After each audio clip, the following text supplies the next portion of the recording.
Everyone, we're counting down, as Karen said. It's wonderful to think about being in God's presence, which our Sarah, the mother of us all, definitely was. In a nod to the tradition of starting a talk with a joke that strangely, somehow, maybe not quite, alludes to the theme, I offer you this.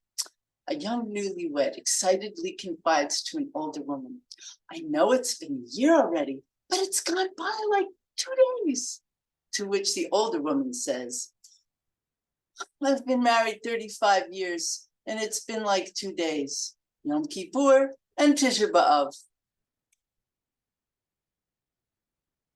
Elul, the month preceding Rosh Hashanah, is marked by great compassion flowing down from on high. The 13 attributes of mercy are strengthened. The word for mercy or compassion is rachamim. Rachamim is related to the word rechem, meaning womb. Compassion is the ability to make room for someone else inside of us energetically. With pregnancy, a woman physically makes room in her womb for another being. We read the story of Sarah becoming pregnant on Rosh Hashanah. The Torah says that God remembered Sarah, meaning that she experienced the miracle of becoming pregnant at a very advanced age after a long marriage. The rabbis decided this happened on Rosh Hashanah. Sarah was known by 2 other names in her lifetime. These names related to various stages of her life. Her birth name was Yiska, which is in Genesis chapter 11, verse 29, meaning sight or seer. She was born with an ability to see, and she was also beautiful to behold. She was blessed with Ruach HaKodesh, Holy Spirit, the ability to look deeply into the future as well as into people. As a woman, she was known as Sarai, meaning my princess, to just her select group of people. It was only after God added the feminine letter to her name as well as to Avram's name, the letter Hey, where Sarah was able to conceive. And for Avram, it's in Genesis 5, Genesis 17 rather, I will establish my covenant between me and between you and the descendants after you. And then Sarai to become Abraham. And you won't call her by Sarai, for Sarah is now her name, and I will give you a son from her. I will bless her and she will become a mother of nations. That's chapter 17, verse 15 and 16. The letter Hey is also associated with the womb. As Sarah, she became the princess to all. In Genesis 18, verse 9, the visiting angels ask Abraham where Sarah is. Angels know where everyone is. Their query, according to Kli Yakar, was to ask about Sarah's merit. When Abraham answers that she's in the tent, he's referring to her great hospitality. Abraham and Sarah are known for showing great hospitality. Their tent was open on all sides, providing an oasis in the dangers of the hot desert.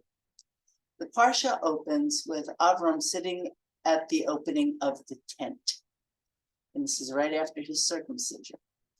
Patach ohel, opening of the tent, is repeated for both of them.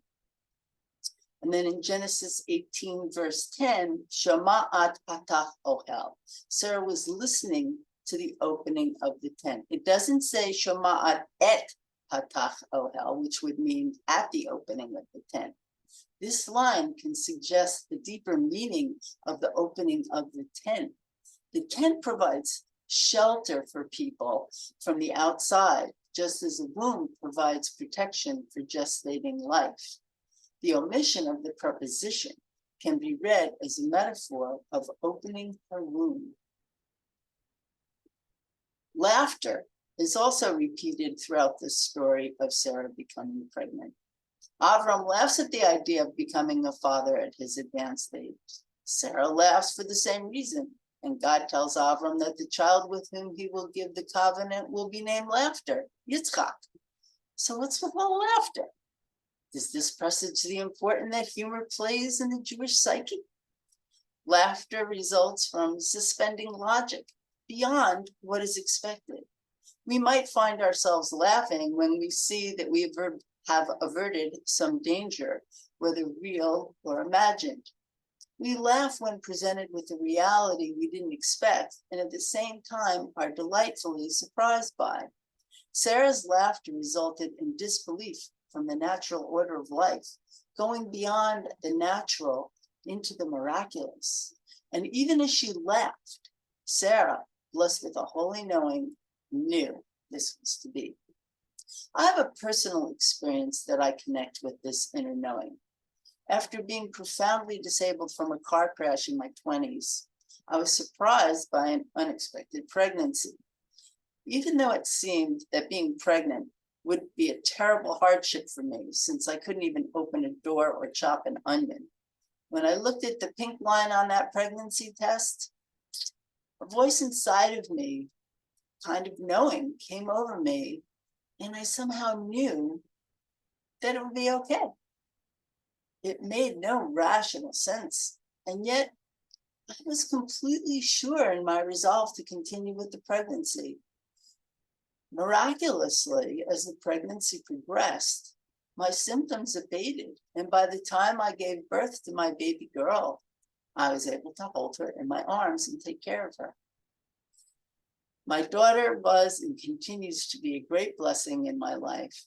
I gave birth to my best friend, and I'm deeply grateful that I heard and heeded that call. What will we give birth to in the new year, and by what merit? Shana Tova.